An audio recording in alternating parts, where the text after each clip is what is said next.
আসসালামু আলাইকুম, আশা করি সবাই ভালো আছেন। আমাদের ফেসবুকে ইদানিং ধইরা অনেকে মনিটাইজেশন অফ হয়ে গেছে বা এই সমস্যায় ভুগতেছেন। ঠিক আছে? তো আমরা ইতিমধ্যেই আমরা দেখতে পারি যে মনিটাইজ অথেন্টিক এঙ্গেজমেন্ট নামে এই ধরনের একটি আমাদের ইস্যু আসছে। তো মনিটাইজেশনের পলিসির কারণে এই ধরনের আমাদের ইস্যুটি এসে মনিটাইজেশন অফ হয়ে গেছে। তো আমরা এটা কিভাবে সমাধান করব বা কি কারণে আসলো এটা আমরা জানব।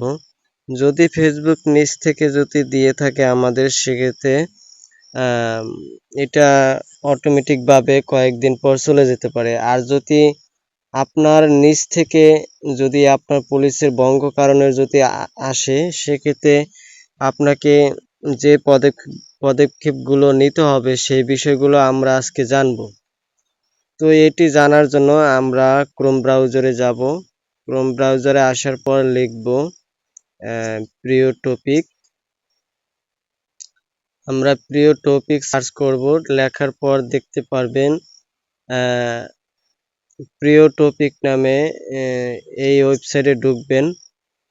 এইখানে ঢোকার পর আপনারা প্রথমে একটা ফার্স্টে পোস্ট দেখতে পারবেন। তো এই পোস্টে যদি কোনো পুরাতন পোস্ট হয়ে থাকে, সেক্ষেত্রে এটা নিচে যাইতে পারে। তো আমরা এখানে সার্চ বক্সে যখন আসব, তখন আপনারা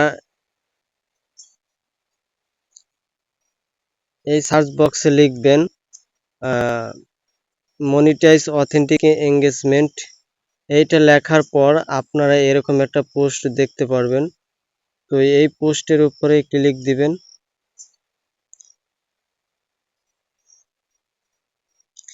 এই পোস্টের উপরে ক্লিক দিলে আপনি সম্পূর্ণ একটি গাইড, একটি আর্টিকেল দেখতে পারবেন। এই আর্টিকেলটি পড়লে আপনি সবকিছু বুঝতে পারবেন, এখানে কোন কারণে আসলো বা এর সমাধান কি, আপনি এগুলো পড়তে পারেন। ঠিক আছে?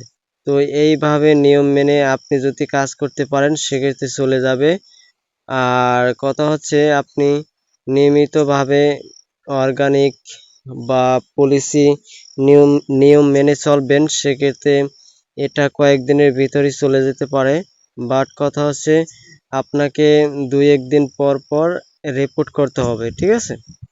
আর এর পাশাপাশি আপনাকে মনিটাইজেশন পলিসি সম্পর্কে জানতে হবে। সেক্ষেত্রে আপনি যদি জানেন, সেক্ষেত্রে আপনার কোনো সম্ভাবনা নাই ইস্যু আসা। তো এই হচ্ছে মোটামুটি আপনার এই ইস্যুর সম্পর্কে কথা বলা। তো যদি ভিডিওটি ভালো লাগে, অবশ্যই সাবস্ক্রাইব করে সাথে থাকবেন।